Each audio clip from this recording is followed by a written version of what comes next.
mainit na usapan, umaatikabong mga yan. Diskusyon na may resolusyon sa kauna-unahang talaksayin sa telebisyon. Face to face now with Miss Ami Perez. Hello! Kamusta ang lahat ng mga sausawera at sausawera? Handa na po ba tayo sa talakan? Saan po ba kayo? Sa pula o sa puti? Esa o Ryan, ready na rin ba? Kami ready na, Hans. Ikaw? Ready na rin Chang at sila din. Sausawa na! Saan tayo? Face to face na! Ating pag-usapan, aminan, awayan at magugkayan. Gusto mo bang makisaw-saw tara ng kaibigan? Pangayan ay solusyonan.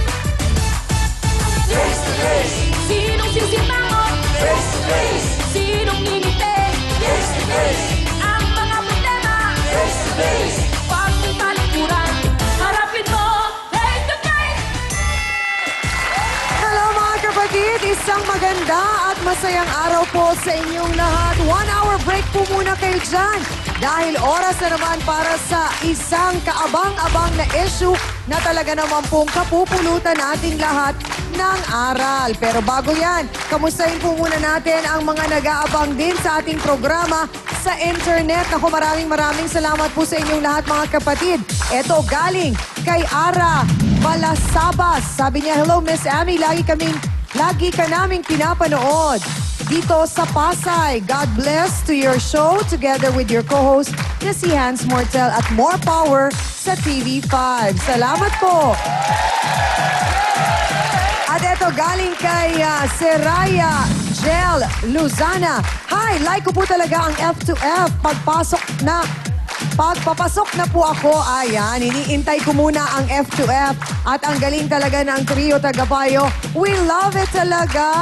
And we love you too.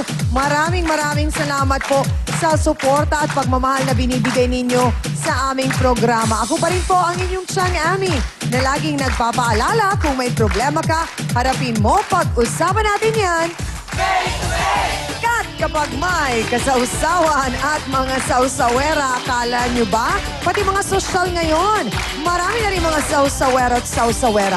Parang ito lang, di ba? Sosyal na sausawero, si Hans Mortel. Naku, Chang! Okay, dahil sabi ni Chang, I'm social. Paninindigan ko, ha? No kidding. Ang trabaho ko po talaga dito ay hindi lamang makisawsaw, syempre. Aba, kami, kasama ang aking mga kapatid dito, abay, syempre, kailangan din namin makinig. Lalong-lalo na sa mga payo ng ating trio, Tagapayo. Kasi kung sausaw ka lang ng sausaw sa usapan at hindi wala ka namang natututunan, abay, hindi rin maganda yon, di ba mga kapatid? Kaya dapat talagang nakikinig tayo sa kanila. Ito na po ang ating legal expert, Professor of Law mula sa University of the East College of Law, and he's also owner of his very own law office. Yon ang sosyal at napakahusay pa. Wala pong iba kundi si Attorney Benedicto Acosta Jr. Ang ikalawa nating tagapayo, expert naman po in human relations because she is a doctor of psychology and she's also a family counselor. And incidentally, my brothers and sisters, siya rin po ang administrator ng Clinic of the Holy Spirit. O diba, siya din. Wala pong iba kundi si Dr. Camille Garcia.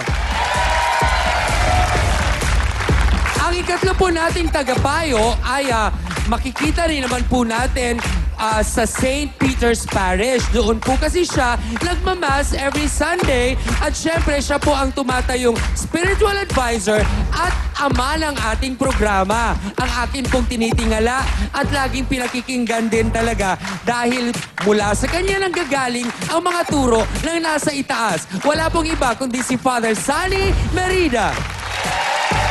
O ayan mga ate, kumpleto na ang mga tagapayo. Huwag lang puro smile, makinig. Ha? Siyang Ami! Salamat, Hans. Mga kapatid, dahil daw po sa pakikialam ng mga hilaw niyang hipag, ang kanyang ipinagbubuntis ay nalaglag. Oh no, paano kayang nangyari ito? Yan po ang ating face-to-face issue of the day. Masaya na sana ang pagsasama nila Rosalie at Jonathan kung hindi nang imasok ang mga hilaw na hipag niya. Kasi po, kampi-kampihan sila. Pag nagsumbong yung isa dun sa isa, aaway na po kanila. Siyempre, kapatid po yun, nagsusulsol sila na, Kuya, wag ganyan, Kuya, ganito. Wala daw po akong kwentang asawa na pinapabayaan ko ang kapatid nila. Kaya namatay yung anak niya dahil pinagsusuntok niya po yun. Piniri niya po yun para napwersa po yung bata sa loob. Alam niya po mababa yung matris, ba't po siya nagwawala? Kahit po ako sa kanya nagagalit, wag niya idadaman yung bata pag nag-aaway sila. Wala pong kasunduyan doon sa lugar namin. Baka sinungaling sa mayabang. Buwan nang mag-asawa sila, yan lang yung sinusunod. Manahimik na kayo. Ngayong iwalay na kami ng kapatid mo, masaya na kayo. Hoy, Pango, akala mo kung sino ka. Kung anong sama ng mukha mo kasing sama rin ang ugali mo. Rosalie, totoo, sino kang pumatay sa sarili mong anak dahil mamati tao ka? Sa kanilang muling pagharap, mabubura pa kaya ang bakas ng kanilang pinag-awayan? Malalaman natin ngayon yan dito sa Face to Face. Mga ka-face-to-face, sa sobrang pangingialam po ng mga kapatid ng kanyang ka-live-in, sila raw ang naging dahilan kung bakit nga namatay ang sanggol sa kanyang sinapupunan. Alamin po natin ang buong kwento. Narito si Rosalie Rodriguez. Pasok!